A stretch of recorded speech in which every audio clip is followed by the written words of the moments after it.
In my opinion, the problem runs deeper than Trump and it's older than Trump. Since 2008, the Democrats have lost 917 state, local, and national elections where their candidate was in power. The Democrats have lost 917. So it's not just that Trump got in, it's all the whole party is kind of in collapse. The vote loss from Obama to Clinton, 500,000 lost in Michigan, 290,000 in Pennsylvania, 222,000 in Wisconsin. That's a big shift. So think about it for a second. People who voted for a black presidential candidate ended up not voting for the Democrat. So that tells you something big was going on. Now here's another scary thing. Republicans control 33 of the 50 governorships. And in a majority of them, they have both houses as well. They get to 36, they can start to call for a constitutional convention and change the Constitution. You can imagine the kinds of things they'd want to put in the Constitution. All right, so what's behind that? I'm going to hear the two additional reasons. One of them, somebody stole my thunder already. I'd say one of the reasons is a reaction to runaway inequality. I think both the Sanders campaign and the Trump campaign were benefiting, were actually fueled by people's anger, disappointment, frustration about what they see as runaway inequality. They're not getting ahead, and this very small group of elite corporate and financiers are sort of running away with the country. And the second thing is I would argue that the progressive community is poorly organized and that we're fractured. We're in a zillion different groups, each group pushing its own issue as if it were a standalone issue. And one of the things we try to do in the book and in our talks is to show how the issues are fundamentally related by runaway inequality, and maybe we should start coming out of our issue silos and join together around a common agenda and a common movement. Maybe.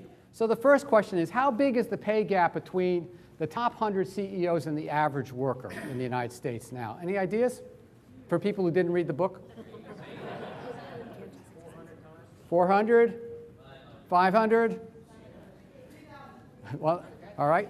When you ask the American people in a survey what they think the gap is, they say about 45 to 1. Let's figure out what this actually means. What would 45 to 1 mean? If you have one home, it means a top CEO could have 45 homes. If you have one car, they could have 45 cars. So 45 to 1 is a pretty big gap. Okay, so let's take a look at what it is. Well, the American people were right in 1970.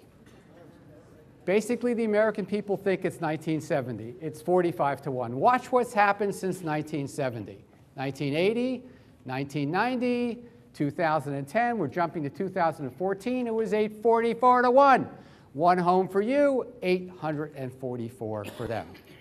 I cannot wrap my mind around 844 homes compared to 1. All right, so let's move on. Let's compare ourselves to some other countries. Here's the United States. Now here's Switzerland, Germany, Spain, France.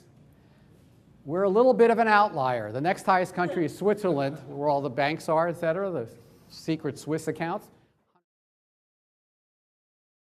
1947 all the way up till today. And this is productivity in the United States. So it's a very good measure of our productive capacity. It tends to be the case that the countries that have rising productivity year after year after year have the most ability to take care of their own people.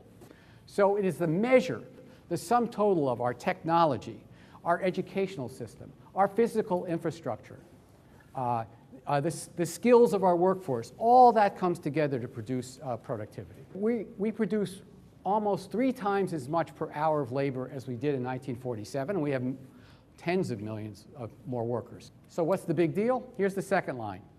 Average weekly wages of the non-supervisory and production worker, that's 85% of all working people. So what you can see is from 1947 until the mid-late 1970s, when productivity went up, so did the average real wage. Real meaning buying power after you take out the impact of inflation, which you could really buy. You could see that from 47 until the mid-1970s, when productivity went up, so did the average real wage. And all of a sudden, the two lines pulled apart. I mean, really pulled apart. Why did that happen? If we understand why it happened, we have the key to runaway inequality. Let me just point out something here. You know how much the gap is between these two lines? A couple of $1 trillion of money that used to go to working people that's now going to someplace else. Imagine for a second your paychecks. Close your eyes and look at that lovely line, your paycheck. Double it. That's what would have happened if that iron law wasn't repealed, if wages continued to rise. Your wage would be double what it is today, or you'd be getting the same amount of money working half the hours. Half the hours for the same money. So what happened? So here's what they came up with. They tested the usual suspects, and they found that technology, they looked at why the wages went flat. That's what they were concerned with. And they looked at 70 developed nations to try to figure out why they went flat in slightly different ways in different countries. So they said 10% of the problem was technology, not 100% or 80% or what the media says these days, 10%. Globalization, big bad globalization, 19%. A tax on labor and cutbacks in social spending, 25%. And then the biggest cause, something called financialization. The countries that had the biggest financial sectors, the biggest Wall Street type operations, had the most inequality. It was that simple. So there's something about Wall Street that has something to do with rising inequality. What was it? And we looked at the wages on, in the financial sector versus the wages everywhere else. Here are the financial incomes rising, and then all of a sudden they go through the roof, and here's every place else in the economy that's not related to Wall Street. They stay flat.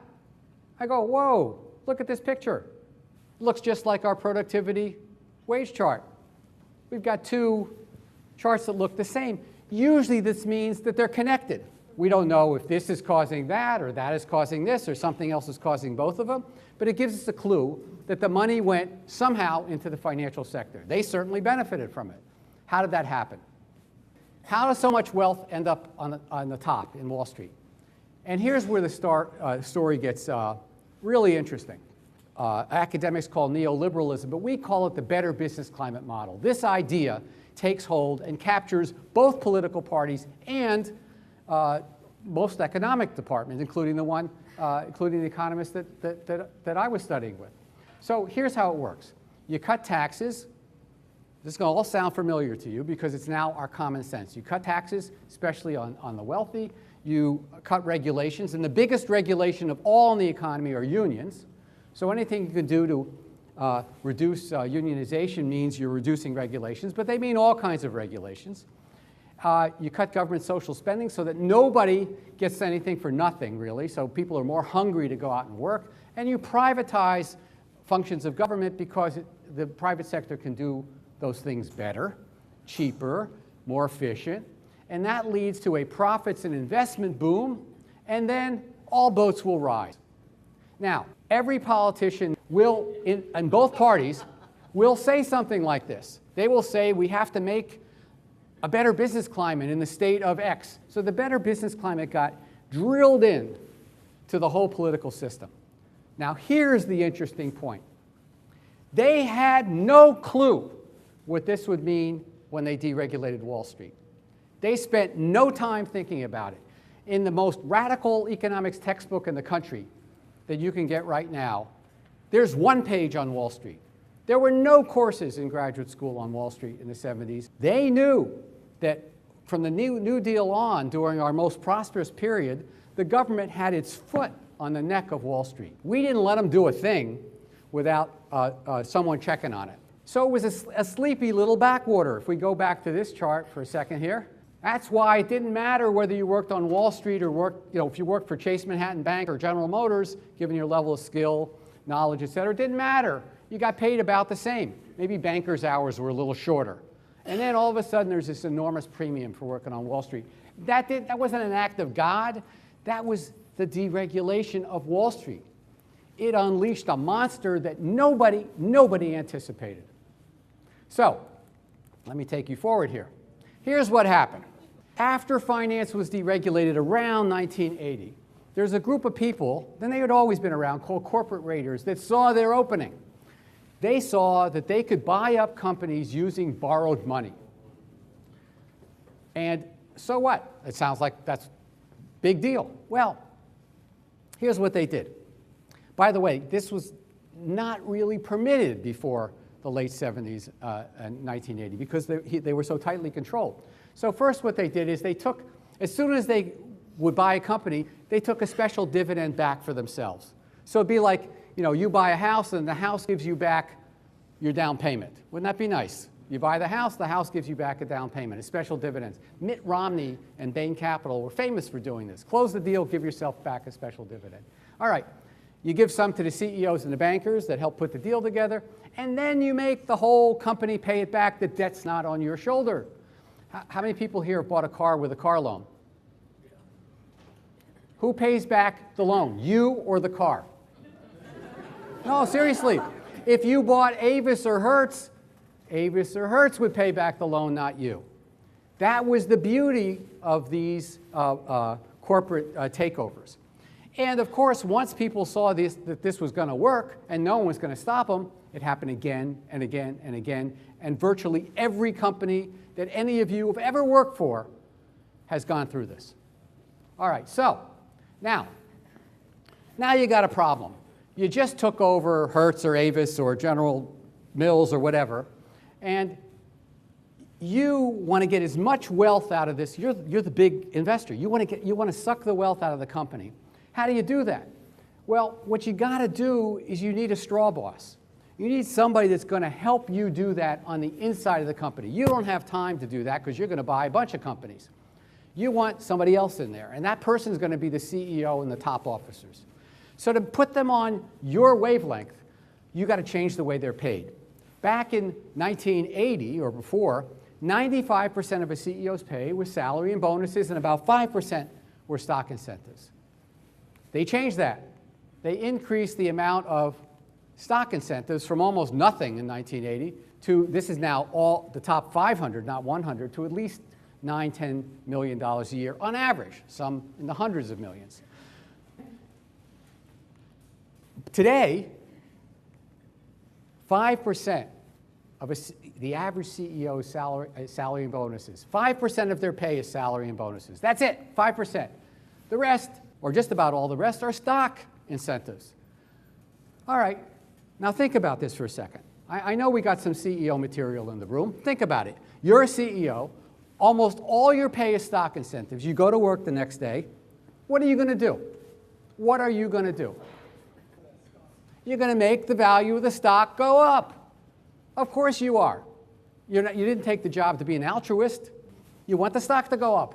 How? How do you make the stock go up? You need strategies to milk the company.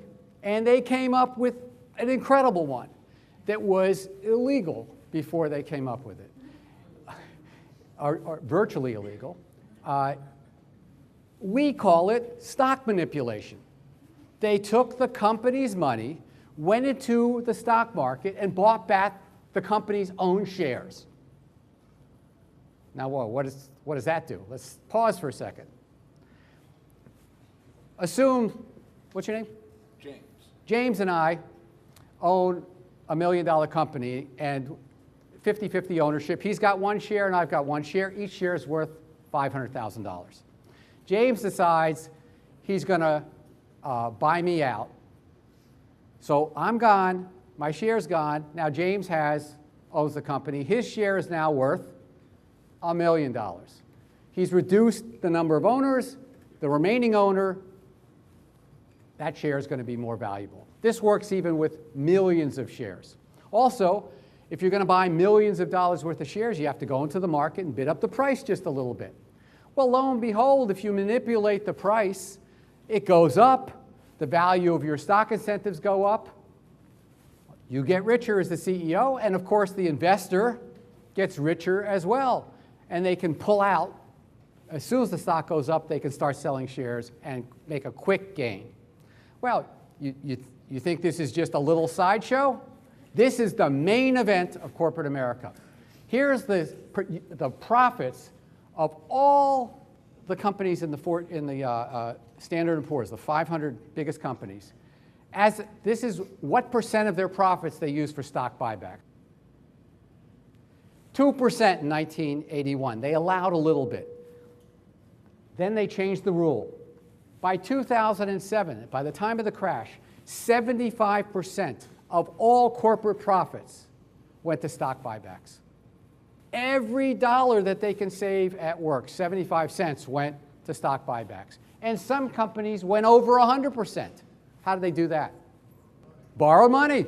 They would load more debt onto the company, use that money to buy back more than 100% of their profits. Why? Because that's what they do when they go to work. They look at the value of their stock and they want to make it go up. That's how they get paid.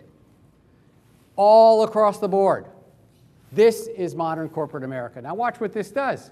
You need money to do this. So you downsize through layoffs, you ship production abroad, you sell off product lines and divisions, you speed up production, you raid the pension funds or you discontinue them, you cut wages and benefits, you change the whole corporate culture from retain and reinvest to downsize and distribute.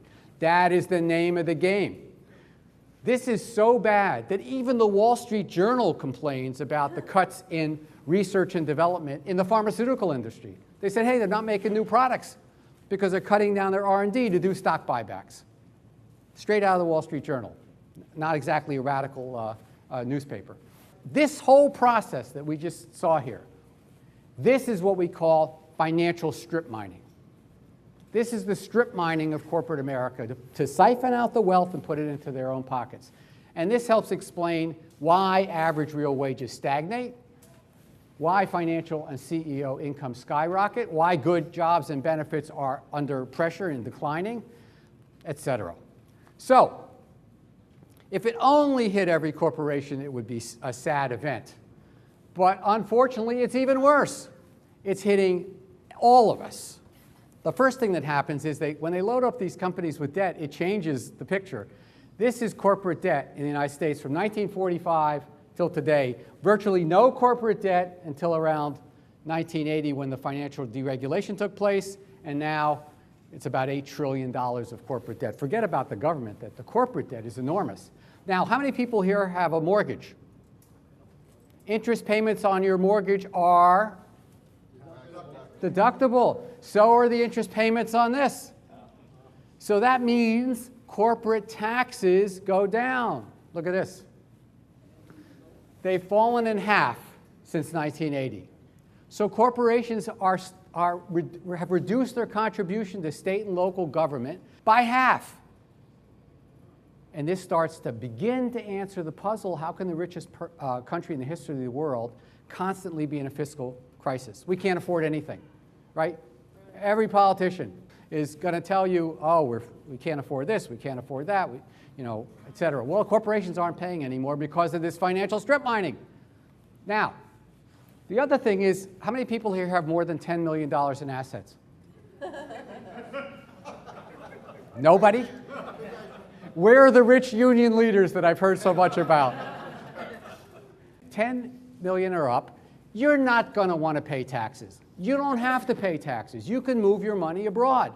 And we estimate approximately, not just me, these are the research outfits, we're losing about $150 billion in taxes every single year due to money parked abroad. And this is how much is lost by state. If you have a lot of money, you move it to the Cayman Islands or someplace, and you're just not going to pay that much in tax. We're supposed to have a progressive tax system. The rich are supposed to pay a higher percentage than the poor. And a flat tax would be everybody pays the same percentage. Here's what we have. Because of the rich aren't paying and corporations aren't paying. Here's a perfect progressive tax system, right? This would be the poor down to the rich. 10.4%, 5.4. This would have the rich paying twice as much as the poor. Other way around. The top 1% is paying half as much as a percentage as the poor in state and local taxes. So that the rich aren't paying, the poor can't pay, the burden falls on the middle, and that's why there's a tax revolt going on all the time. That's why the richest country in the history of the world can't afford anything. And this is how the whole book started. This is why.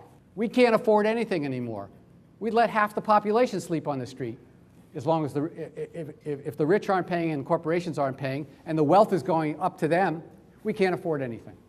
Now, this has impacts. When people have all that money, they use it to keep working the system in their behalf. Here's the 2014 elections, and we'll update this for 2018 soon, or 16. Who paid what? Labor put in $54 million in 2014. Single issues like the environment put in reproductive rights, et cetera, put in $71 million. Corporations and finance, $343 million. Not even close.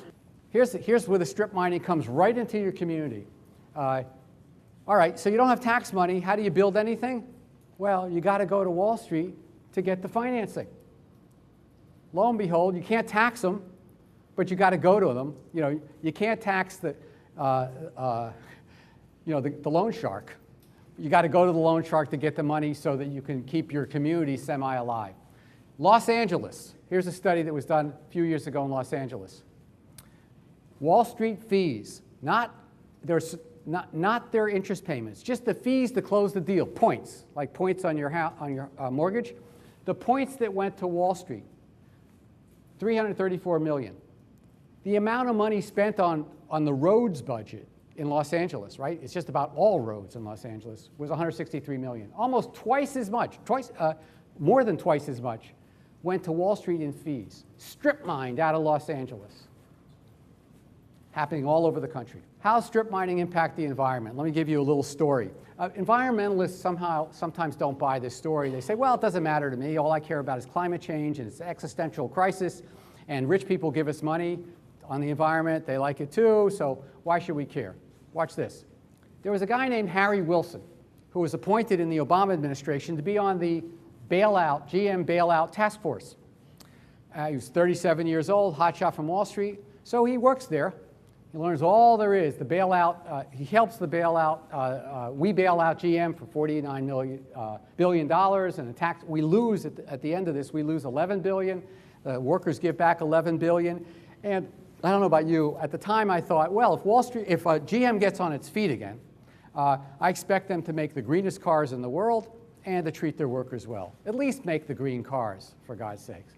All right. Well, Harry leaves the Obama administration. And he's like now an expert on GM. So he gets 4 hedge funds together. By the way, those corporate raiders, we now call them hedge funds and private equity companies. We call them nice names. Same thing. He gets them to buy 34 million shares of GM. That's about $900 million. And then he goes to the board of GM when it gets on its feet again and says, we want your cash surplus all to go into stock buybacks. We want $5 billion stock buyback. And GM pulls it off. They say, sure, okay. First they resist a little bit, they play hard to get, then they do it. They take it right out of the R&D budget. And Harry and his friends make about $200 million. And we educated him, paid for his education on the task force. He walks off with $200 million, and we lose investments in green cars in America.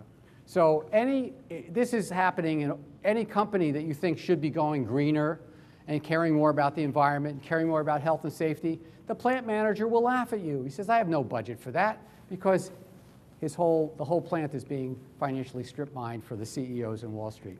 So it has a big impact on the environment. All right, this is the last circle of hell, and this is real hell. This doesn't just affect the economy. This impacts our entire way we view the world.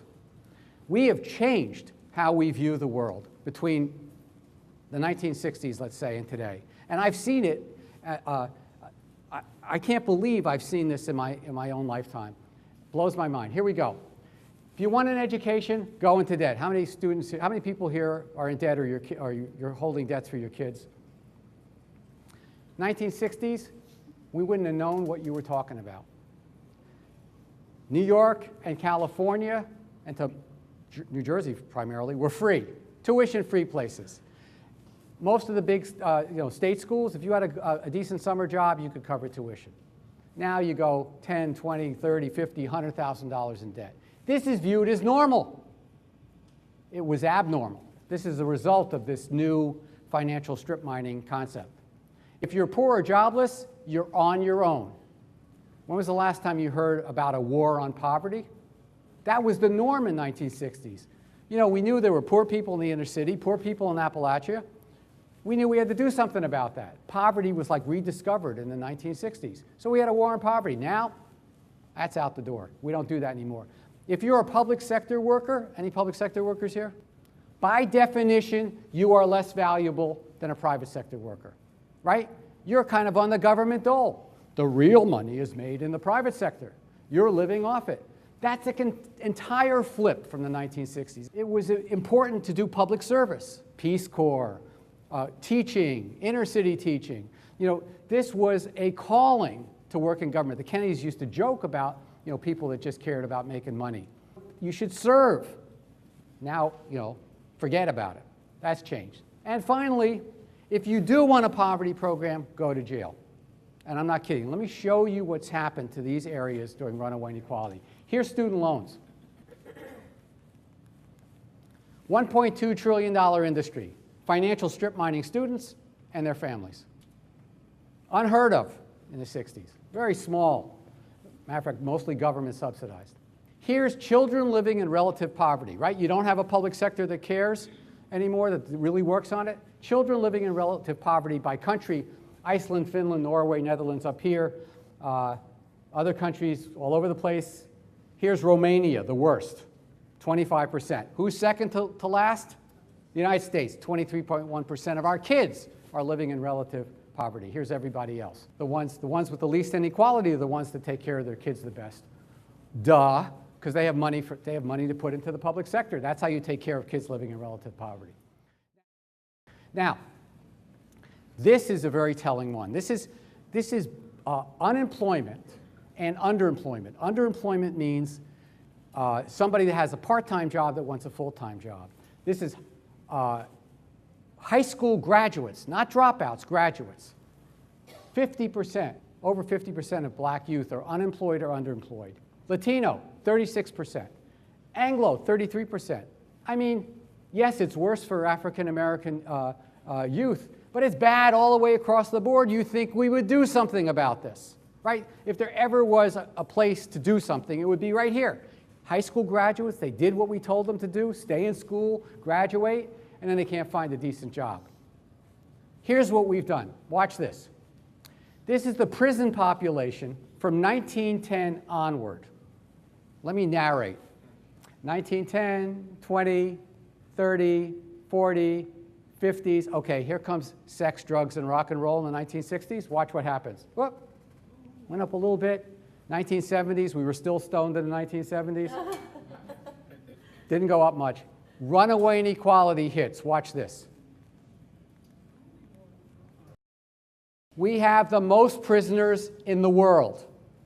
We have an absolute number and percentage, more than North Korea, Cuba, Albania, Russia, China. And the average income of somebody going to prison is like $19,000 for African American, $21,000 for Anglo, $20,000 for Hispanic. This is where we put poor kids. This is our war on poverty. This is where we suck up the surplus population. We put them in jail. This is a product of runaway inequality. Here's another product. Opiate deaths starting in 1980. Looks a lot like the runaway inequality line. This is how people are coping. You all heard of Michael Brown, Ferguson, Missouri? Got killed by the cops. And mostly this story is told as pure racial oppression. I want to show you the ugly hand of runaway inequality in the picture. There's an incredible study done by the Justice Department. They looked at 21 towns around St. Louis and how they raised their revenue. And they have this thing called fines and forfeitures. That's when the cop stops you, gives you a ticket for something, or finds something to give you a ticket for, drags you into the criminal justice system. Then they find out maybe you owe some money for something else and you have to pay court fees. Well, all these towns raise money that way to close their budgets. Corporations aren't paying, wealthy people aren't paying, they can't tax their people anymore, so they do it this way. And this is Ferguson, Missouri. All the way from 2004 to the crash of 2008, they got between 7 and 8% of their revenues from fines and forfeitures. Then along comes the crash, they're stuck, they don't have money, so they tell their cops, go out there and double the amount of fines and forfeiture, fines, arrest people on the street. We need double the amount of money. And Michael Brown happened to be on the street and was approached. We don't know exactly what happened, but he ends up dead. But we do know the emphasis to try to arrest people doubled before he was killed. So there's a direct impact between runaway inequality and racial justice and oppression. And by the way, we think this is happening in thousands of towns across the country. Okay, so what do we do about this mess? And if this was a workshop, we'd be spending a lot of time talking about this, but I'm going to walk you through some ideas here. First of all, there are two takeaways from this whole talk. The first one is runaway inequality will not cure itself. There's no magic pendulum swinging back and forth in the economy. Oh, it was better in the 1950s and 60s, then it got bad, now it's going to get good again. Ain't happening, ain't happening. Doesn't happen that way. Financial strip mining is built into the system now. It is not going to fix itself. Why should it? So if this is true, it leads to a second takeaway, which is going to be difficult for us to bear because it makes an enormous responsibility on us. And that is, it's going to take a massive popular movement to counter runaway inequality, the likes we have not seen in our lifetimes. I'm setting the bar high for us because I know what the problem is that we have to deal with. It's a big problem. And what we're doing now isn't working. We've got Black Lives Matter, here's the CWA Verizon workers on strike, we got the People's Climate March, we've got the Fight for 15, we got a lot of stuff going on. But it's all going on separately. It's all in its silos. How much worse can it get? What will it take for you to admit that your strategy may not be working? What would it take for you to consider an alternative strategy? And that's what we're about. We want these silos to begin to consider an alternative strategy. An alternative strategy built around a common movement around runaway inequality. Do we have any models? Fortunately, we do. Of all places, the populists, which is supposed to be a terrible word, the American populists of the 1880s and 1890s, and they built a new movement to take them on. They wanted cooperatives, cooperative market system owned and controlled by farmers. This is one of their posters. They shook up the country. One of the victories they got was the Bank of North Dakota, a public bank. That was one of their things on the platform. By the way, how many people here have to pay a check at the end of the year to the state? Where does it go? Where does it go? I thought it went to some, I do it in New Jersey, I thought it went to some safe in Trenton, New Jersey. You know, they just put all the checks in there. When they need some money, they cash a few. Turns out it goes to a Wall Street bank. They're the only big enough ones to handle cash management for a state government, except in North Dakota. In North Dakota, the money goes to form the capital base. They then work through 60 to 70 community banks, and they have programs like they make a loan out. They demand that one new job be created for every $100,000 loaned out to a business. So it turns out North Dakota has the lowest unemployment rate, coincidentally. And when I first brought this up, people said, oh, it's the oil boom. Well, now there's an oil bust. And they still have the lowest unemployment rate because they have a state bank that works for them. Anyway, so I call them up. Turns out that the president makes $260,000. These are the top 6 officers. And he makes about what I think the chef at Citibank makes in New York, or the chauffeur. And I said, what's the entry-level pay get there? Full-time job, $35,000. I quickly take out my calculator and do the math. 7 to 1. Exactly what the American people think is fair and just, 7 to 1. So they ask him, by the way, this is the most profitable bank in the United States in terms of rate of profit. The money, all the profit goes to the people in North Dakota. Why did he lose any money during the crash? He said, oh, they kept kind of come to me and sell me these derivatives and stuff like that. I didn't know what they were talking about, so we didn't buy any. And the bankers are telling us if we don't pay them $30 million a year, they couldn't run their bank. $260 will do it. So here was their organizing strategy. Educate and organize. And then when they were done with that, they organized and educated. They put in the field 6,000, they were falling apart until they put in the field 6,000 educators, 6,000 in the 1880s, to go around and explain how Wall Street worked, how they were being strip-mined, why they needed a different kind of economy that worked for them and not for the fat cats. So I did the math, population growth and all. We need about 30,000 educators today, 30,000. We've got right now, I think we need another 29,500 or so. But we're on the way. What do we need to do? What should we focus on? The first thing is, there are 4 things. We need a common agenda and a common analysis. This silo stuff has got to kind of we got to make our silos more porous. We got to be on the same page with a common agenda that holds us together. And we need an analysis. It can't just be, I'll support your issue, you support my issue, because that'll fall apart. It has to be that those 2 issues are actually connected. And I think they're connected by runaway inequality. And if we look at runaway inequality and financial strip mining, I think I could connect every issue in this room. All right, the second thing we need is an educational infrastructure. That's my pay grade. We can build this. We can build an army of educators, people just like you. Here's where it gets harder. We need a new state, national, local organization dedicated to reversing runaway inequality. I want to be able to walk into Pensacola or Patterson or Pomona or Peoria, I'm running out of P's, Phillipsburg, onward, and walk into a meeting, show my membership card and say, okay, what are you working, how are we going to work on reversing runaway inequality in this locality, in this state? I think we could build that movement.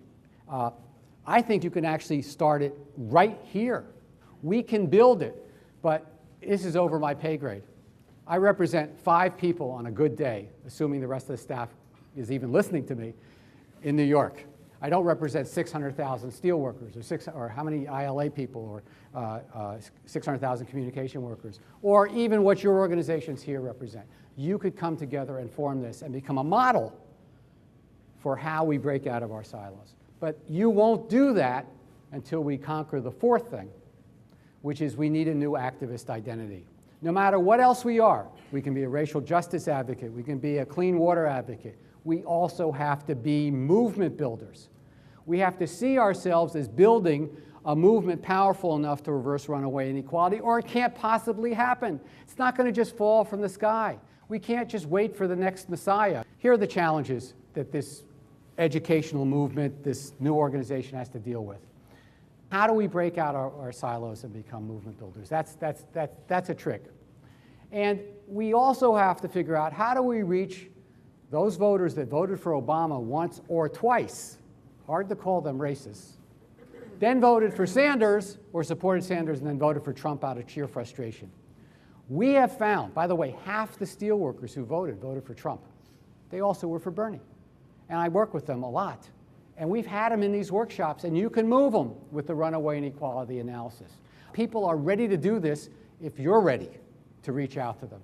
All right, so when I finish up these wraps, I go, we need an army of educators. Are you interested? Raise your hand if you're interested. Want to join the army? Okay, that's what usually happens. And we started asking people at the end of my articles and the talks, said, go to the website and sign up if you want to be part of the Runaway Inequality Education Network. And this is what we have. It's about 2 or 3 weeks old. This is basically unsolicited. This is just from a tagline at the end of my article saying, oh, if you're interested in being a runaway inequality trainer. So go to this damn website, sign up, and we will help you build an infrastructure to support a movement to reverse runaway inequality. We will help you build that infrastructure. We will train trainers. If you say yes, there's a very simple box you fill out, and it says, do you want to be a trainer? Yes. If you do, great. If not, you just get an email every now and then about what we're doing. But we need you. The game's changed. You want to applaud? Go ahead. But this time, you're applauding for what you're going to do. You're making a commitment. When you applaud, you're making a commitment to move this idea forward, or nothing's going to happen. It's on us. It's our responsibility too. and this is the time to change it. People are hungry for change. Let's help them get it. Thank you very much.